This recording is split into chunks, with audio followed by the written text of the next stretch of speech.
Honourable speaker साहब, मैं आपको धन्यवाद देना चाहता हूं। पहली बार स्टार क्वेश्चन के जरिए मुझे मौका मिला लोकसभा में प्रश्न पूछने के लिए। मेरा जो सवाल था और जिसमें ऑनरेबल मिनिस्टर का उत्तर आया है, मैं ये बताना चाहता हूं ऑनरेबल मिनिस्टर जी को कि एक समय था जो पुराने पद्धति का चिकित्सा, जो हम धन्वंतरी जी को भगवान मानते थे, दुनिया के सबसे बड़े चिकित्सक के डॉक्टर के नाम पे हम जानते हैं उनको, और आयुर्वेदिक का जो पुरातन चिकित्सा पद्धति था वो गंधमार्दन, जिस क्षेत्र से मैं आया हूँ, गंधमार्दन मतलब भी हम सब जानते हैं। रामायण के युग में हनुमान ने विशल्यकरणी के संधान पे हनुमान पूरा गंधमार्दन को उठा के ले गए थे। उसी गंधमार्दन पहाड़ के नीचे एक आयुर्वेदिक कॉलेज है, और उसी आयुर्वेदिक कॉलेज गंधमार्दन में महाभारत बस सुनो, आप प्रश्न पूछो। जी हाँ, वहाँ 2000 ये जो रिपोर्ट्स में आया है, महाभारत सुनाने का किस्सा जहाँ चलता आज के यहाँ। बोटानिकल सर्वे ऑफ इंडिया का रिपोर्ट था सर, उसमें 2000 से ज्यादा बोटानिकल प्लांट्स नर्स उस गंधमार्दन में मौजूद है। उसमें 222 जो कि दुर्लभ वनौषधि के नाम पे जाने जाते हैं, उसका सर्वे ठीक ढंग से नहीं हुआ। उसका एक सर्वे कराना और उस मेडिकल कॉलेज को केंद्र सरकार का अधीन में अगर लिया जाएगा, मेरा प्रस्ताव है, और उस कमेटी वाले भी अपने हिसाब से लिख के दिए हैं। मैं ये जानना चाहता हूं कि एक सर्वे गंधमार्दन के पहाड़ ऊपर कितना जड़ी बूटी है, और दूसरा बार है उसी कॉलेज को अगर केंद्र सरकार लेना चाहते हैं, कोई प्रस्ताव उनके ऊपर है?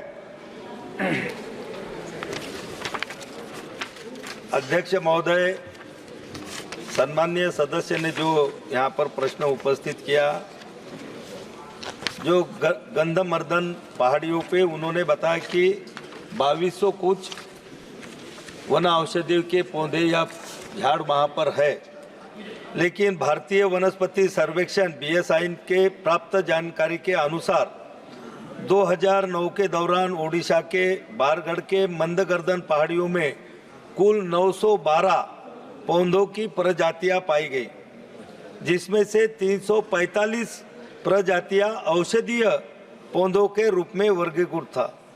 और राज्य सरकार से प्राप्त जानकारी के अनुसार गंधमार्दन पहाड़ियों में सिर्फ 220 औषधीय पौधे हैं।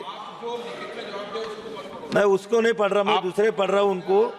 तो अध्यक्ष महोदय, उनका जो प्रश्न यहाँ पर था, तो उसका संरक्षण किया गया है, और उनकी जो वनस्पति है उनके संरक्षण के लिए भी आयुष मंत्रालय से निधि आवंटित किया जाता है।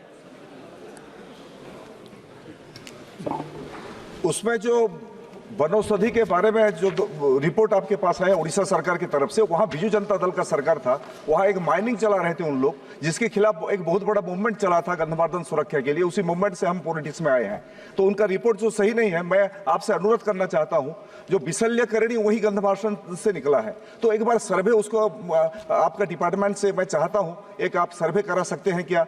दूसरे बात, वो जो आयुर्वेदिक कॉलेज है, मोदी जी के आने के बाद ये जो पुरातन चिकित्सा पद्धति को जो बढ़ावा मिला है, पहले तो उसको दबाया गया था, तो उसी आयुर्वेद वहाँ जहाँ 2000 से ज्यादा बोटानिकल मेडिसिनल प्लांट्स नर्स है, अगर उसको हम इस्तेमाल कर सकते हैं केंद्र सरकार, तो एक बड़े पैमाने पर एक बड़ा अनुष्ठान बन सकता है। इसके बारे में केंद्र सरकार कोई प्रस्ताव लेंगे क्या? अध्यक्ष महोदय, आयुष मंत्रालय का काम ही आयुर्वेद को बढ़ावा देना है और आयुर्वेद का प्रचार प्रसार करना है। माननीय सदस्य ने जो यहाँ पर प्रश्न पूछा है कि गंधमार्दन पर्वत पे बहुत सारी ऐसी वनस्पतियाँ हैं कि जो आयुर्वेद में दवा बनाने के लिए उपयोग में ला सकती है। जो पहले का सर्वे था, उनका कहना है कि वो सर्वे थोड़ा ठीक नहीं हुआ था, दोबारा उसका सर्वे किया जाए, तो निश्चित रूप से हम उसका दोबारा सर्वे करने के लिए भी हम वहाँ पर PSI को निर्देश देंगे, और निश्चित रूप से जितने भी वहाँ पर वन औषधियों के पौधे वहाँ मिलते हैं, उसकी संरक्षण करने के लिए हम वहाँ पर कोशिश करेंगे। उन्होंने जो SSN विद्यालय के बारे में बताया कि उसको सरकार को अधिकृत करने का प्रस्ताव, उन्होंने कहा है कि ऐसा कोई प्रस्ताव हमारे मंत्रालय की तरफ आया नहीं।